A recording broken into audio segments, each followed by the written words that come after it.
The first time Glock had to deal with embezzlement was in 1999, which led to his top guy trying to kill him to cover his tracks and failing. The second time around, it wasn't done by his very top guy because he was in jail, but his top guy in the United States that defended not just his company, but the gun rights of Americans to the point that he was the head of Glock USA. This is a continuation of my video about the failed assassination of Glock, where I asked if y'all wanted to hear about the second great embezzlement against his company, and well, here it is.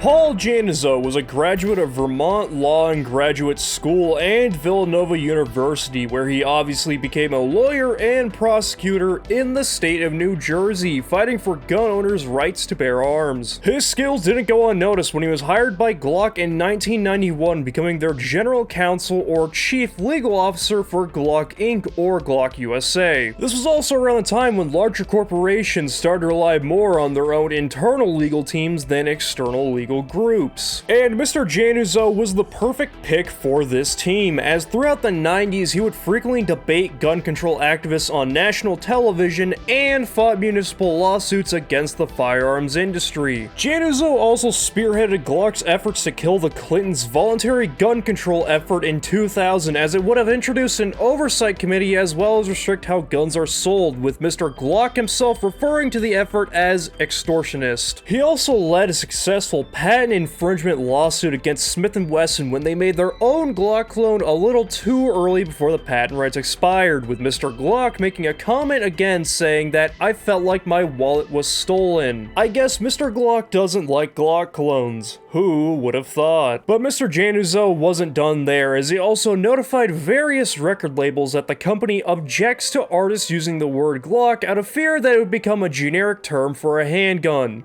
Which didn't work out too well, and seeing as how Mr. Glock didn't make a comment this time, I think we can figure out why it didn't work. It was safe to say Mr. Januzo was Glock Inc. or Glock USA's top guy, never giving ground in debates and defending the company on multiple occasions to the point that he would be promoted to CEO of Glock Inc. He would remain at the company for 12 years, leaving in 2003 to join Chi-Tech as COO and General Counseling again, and Kronstadt Advisory Services as Managing Director, both in 2004.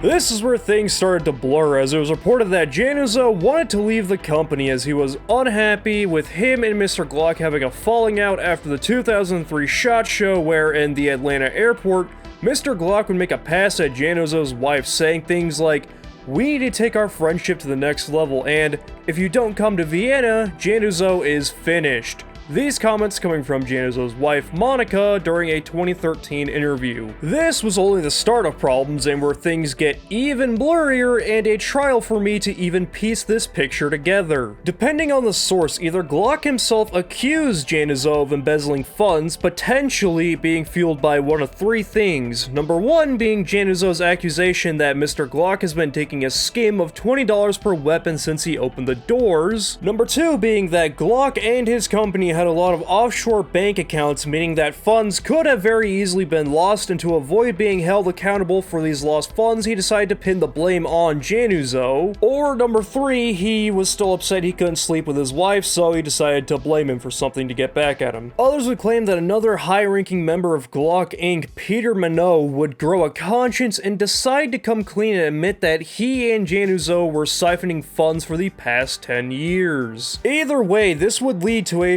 4-year internal investigation, with the company finally bringing a case to authorities in 2007 stating that over $5 million had been stolen. This accusation coming out 4 years after Januzo left the company. This is when things start to get even crazier, as the prosecutor who brought the case, Pat Head, had since retired, with his replacement Vic Reynolds stating that if the appellate courts are telling us that this set of cases from a legal perspective are no good, as the new DA here, I have a concern about them, and saying, I will tell you unequivocally if we do not believe it is a meritorious case, then it will not go forward. At this point, we're starting to reach the end of what the statute of limitations can even cover, but they would still try to indict him in 2009. During the trial, Peter Minot would plead guilty to 3 counts of theft, receiving only 10 years of probation due to his compliance in the investigation. Januzo, on the other hand, would deny stealing funds, but would still be tried for embezzlement, racketeering, and stealing a gun from the company. Realizing he might not win this case, Januzo decided to flee to Mexico to try and wait out the statute of limitations. He would now be on the run from the law for the next